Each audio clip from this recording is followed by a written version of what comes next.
Ako nga pala si Peewee.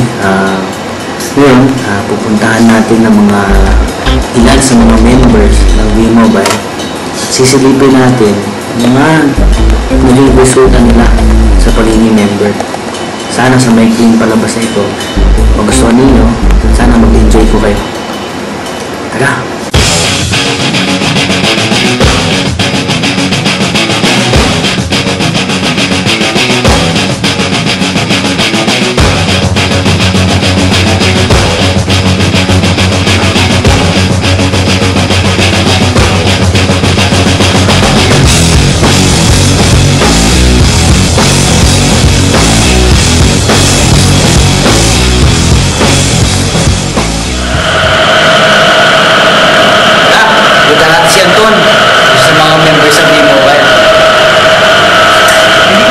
Ng kapatid mo na, ay huwag ka nang bumili ng house and lot.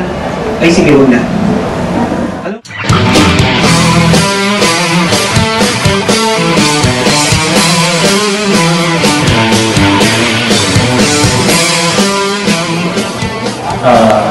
I'm Royal Gonzaga. Basically, I'm one of the speakers here in V-Mobile. Hawak ko po si Technoria. Basically, in-invite ako ng cousin ko to a business opportunity. Actually, I remember sa Mega Mall pa yun. Kasi Peewee, who invited me in the business. First, na nakita ko yung business, tinignan ko sa kanya paano niya ginagawa. Then, na-realize ko, yan, naglinda pala. Then, I started the business, yun, tuloy-tuloy na sa talaga. Nag-arala ko lang talaga ng dami. Nung nga nagbabago marami, kasi dati, I remember, I used to sasakay ka lang jeep, bicycle, ganyan. Tapos right now, ngayon na sabi ko, I have 2 cars na right now. It's because of V-Mobile also. It's dati, pwede natin sabihin mahirap ang buhay. Kasi dumating sa point na hindi na tayo mag-pera sa pag-aaral mo. Tapos ka. Pero sabi nga nila, pag naging blessings ka sa iba ka, hindi mo rin kaya pag-tuloy ng blessing sa'yo. And this business, naging blessing talaga sa akin. Kasi right now, I can proudly say, kaya ko nang iingat sa hirap at pamilya. So, nandito tayo sa office natin sa Robinson's Galleria, Corporate Center. Ito ang main office. So, dito kami sa 20th floor. So, nandito tayo para makita natin yung mga ilang members ng top earners. Tama-tama, nandito si Martin. Siya po yung isa sa mga top earners sa V-Mobile, one of the millionaires. Maganda dyan, samahan mo kami. Interview natin siya. Pakwento tayo sa mga nangyari sa V-Mobile.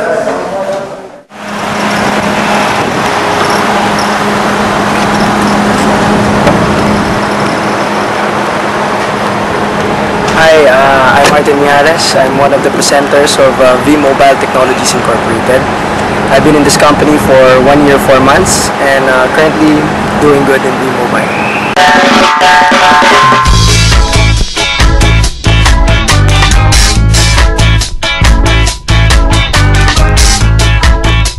Actually, I was a call center agent for Citibank. I was selling credit cards. And then eventually, I joined this event wherein Peewee, or Paul Buasque, invited me to join V-Mobile. And then eventually, when I started out, I had no idea about what I was doing. You know, parang I didn't know how to really make the business work. All I know is pwede ako yumaman, get rich with what I'm doing. So I kept on doing it until tiyaga lang pala ang katapat niya. Tiyaga lang, pakikisama lang sa iba-ibang tao. Caring for others, helping others to earn. Maganda dyan, while you're helping others, talagang kikita ka rin ng malaki. But actually, when I was an employee, I was only earning 16,000 a month. I'm living in Cubao. I'm a breadwinner of the family. Pinapaaral ko yung kapatid ko. Ako nagbabayad ng kuryente, tubig, lahat. Actually, yung hirap ng buhay, lalo na pag fresh graduate ka. Actually, very fortunate ako na nakagraduate ako since I'm an athlete of UST. Fortunately, nakakuha ako ng 50% scholar sa UST. And then, I finished BS Tourism. And eventually, I started out as an employee nga po. And then, it's kind of hard. Life is hard. And ang daming nakapataw sa likod ko. Like, kailangan, ang dami kong ma-prove to my parents, my family, my brother, my friends. Ang dami ko kailangan mapatunayan. And then when I did V-Mobile, all ang masahin nun is yung pangarap o yung pag-asa or hope kung tawagin na kikita ng malaki, yayaman, magbabagong buhay.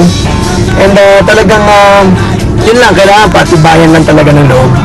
Actually, when I was with V-Mobile, ang dami ko ang pinagdaanan, ang dami ko rin narating, nakuha ko lahat ng mga achievements na hindi ko akalain na makukuha ko. And ngayon, mga friends ko, families ko, ngayon, they're very proud of me. And more of them, marami ko na yung ganyo ngayon na sumali. Just like this morning, kapitbahay ko, nakita na nagbago nga ang buhay namin ng magulang ko since because of my business. Nangyari, sila na mismo yung kusang lumalapit at gustong subukan yung negosyo na meron ako na napakasimple lang at talagang abot kaya. Kaya napakasarap ng buhay ngayon. I'm Romy Luzada. Nag-join ako dito sa V-Mobile last year, September 7, 2009.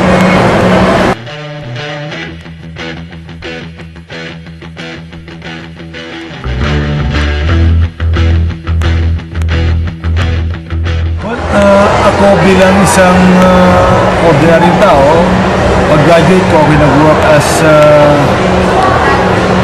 lecturer sa WHO, tapos nagkaroon ako ng opportunity na mag-abroad as telemarketer. Tapos ako ay nakapag-ipon konti, nagnegosyo ako sa amin sa Palawan, fish trading, buy and sell ng mga first class na mga isda.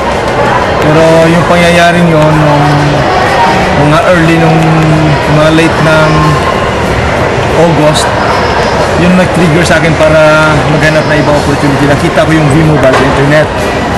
That was our first week of September na met ko yung V-Mobile sa internet isang gabi. At parang na-curious ako kasi sa dami ng mga network marketing na aking nakita, kakaiba siya kasi nasa telecommunication, nasa technology. So nung sinuri ko, tinignan ko may number, nakita ko may number. Ang ginawa ko, tinext ko yung number at nagkataon na yun pala yung top earner natin. So nung hiningi ko yung marketing plan, sinend naman sa akin, pinadalan ako ng marketing plan. Right away, nakita ko kakaiba ito. 3,988 at yung aking potential income is monthly 900,000. So right away, lumipad ako dito.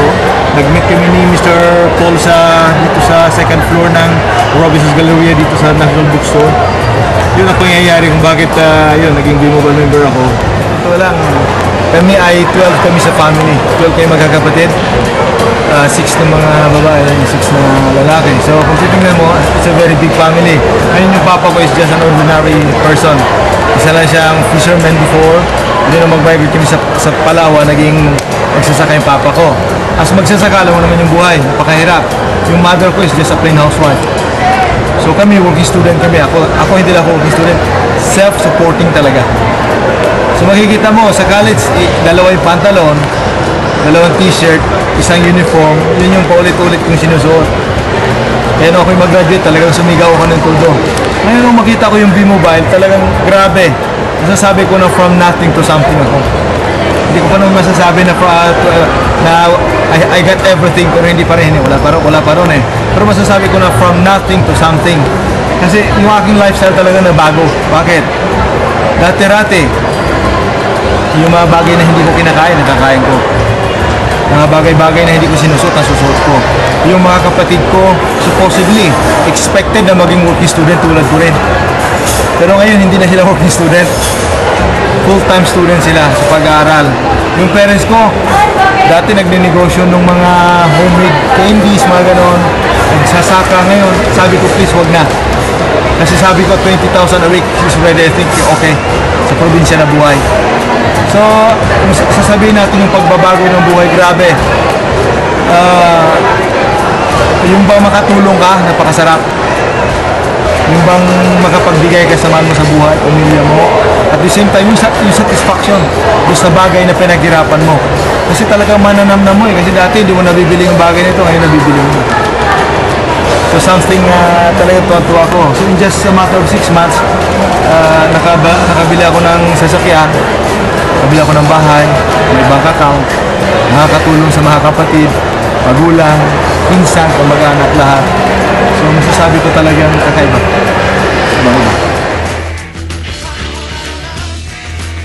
My name is Aaron De La Cruz. Nag-aaral ako sa CEU. Actually, this April, graduating na ako.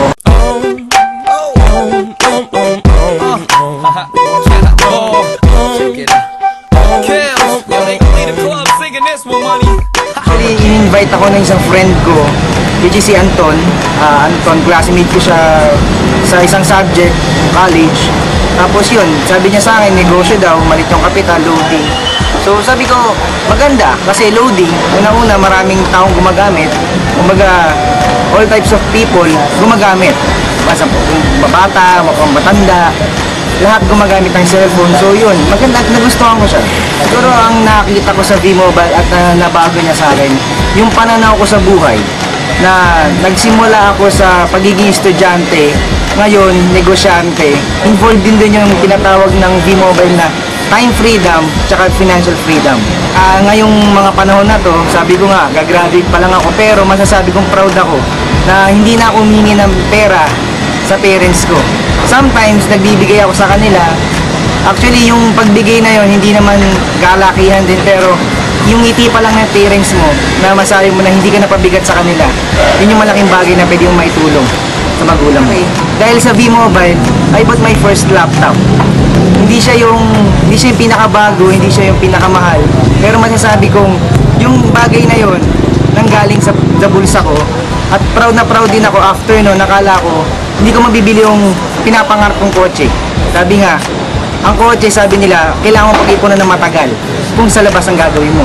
Pero dahil sa V-Mobile, ayun yung first car ko. Nabili ko, isang Nissan Zephyro.